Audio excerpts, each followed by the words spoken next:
പ്രധാനമന്ത്രി നരേന്ദ്രമോദി ഇസ്രായേൽ സന്ദർശിക്കും. ഫെബ്രുവരി മാസം അവസാന ആഴ്ചയായിരിക്കും സന്ദർശനം എന്നാണ് സൂചന. 2017 പ്രധാനമന്ത്രി ആദ്യമായി ഇസ്രായേൽ സന്ദർശിച്ചത്. പശ്ചിമേഷ്യയിലെ രാഷ്ട്രീയ സാഹചര്യം ഉൾപ്പെടെയുള്ള വിഷയങ്ങൾ സന്ദർശനത്തിൽ ചർച്ചയാകും. കൂടുതൽ വിവരങ്ങളുമായി ഐസൺ ജോസ് ചേരുന്നു. ഐസൺ, പ്രധാനമന്ത്രി നരേന്ദ്രമോദി ഫെബ്രുവരി മാസം അവസാന ആഴ്ചയോടെ ഇസ്രായേൽ സന്ദർശിക്കുമെന്നാണ് മനസ്സിലാക്കാൻ കഴിയുന്നത്. സന്ദർശന ഉദ്ദേശം എന്താണ്? എന്തെല്ലാം പ്രധാന കാര്യങ്ങളിന്മേലാകും ചർച്ചയുണ്ടാകുക?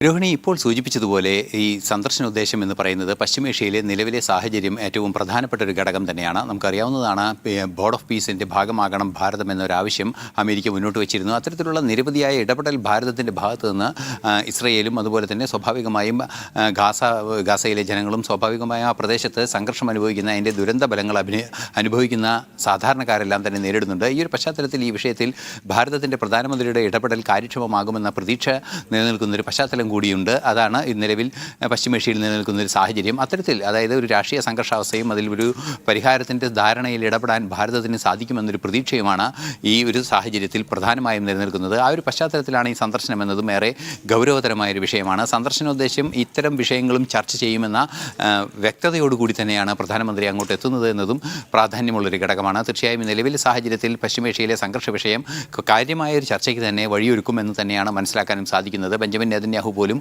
അദ്ദേഹത്തിൻ്റെ പ്രധാനമന്ത്രി നരേന്ദ്രമോദിയുടെ ഇടപെടൽ കാര്യക്ഷമമാകുമെന്ന അഭിപ്രായ പ്രകടനവും നടത്തിയിരുന്നു.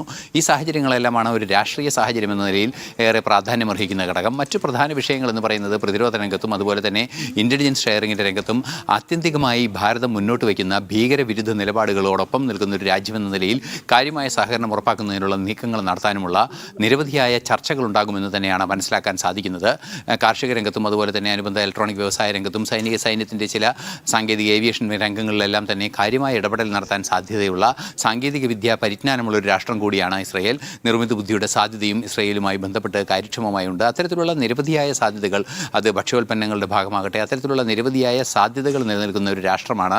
ഈ സഹകരണത്തിനുള്ള സാധ്യതകൾ നിലനിൽക്കുന്ന ഒരു രാഷ്ട്രമാണ് ഇസ്രയേൽ. അതുകൊണ്ട് തന്നെ ഇസ്രയേലുമായി സഹകരിക്കാനുള്ള ഒരു തീരുമാനം കുറെ കൂടി ശക്തമായി നടപ്പാക്കും. 2017 സന്ദർശനത്തിന് പിന്നാലെ ഏത് രീതിയിലാണോ തുടർ ചർച്ചകൾ നടക്കേണ്ടത് എന്ന രീതിയിൽ, അതായത് 2017 ആദ്യമായി സന്ദർശിച്ചതിന് ശേഷം വീണ്ടും ഈ സന്ദർശനങ്ങൾ ഓരോന്നായി വരുമ്പോൾ സ്വാഭാവികമായും ആ ബന്ധം ശാക്തീകരിക്കപ്പെടുകയും പിന്നീട് ഒരു ശാശ്വത സമാധാനത്തിലേക്ക് സഞ്ചരിച്ചു കൊണ്ടിരിക്കുന്നു എന്ന് തന്നെ പ്രതീക്ഷിക്കാവുന്ന ഒരു പശ്ചിമേഷ്യൻ സാഹചര്യത്തിൽ ഈ ബന്ധം നിർണായകമായി തുടരാനുള്ള പശ്ചാത്തലമുണ്ട്.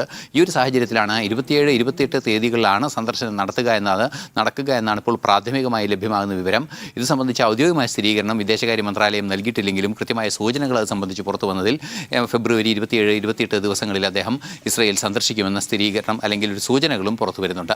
രോഹിണി. ശരി, ഐസൺ ജോസാണ് വിവരങ്ങൾ നൽകിയത്.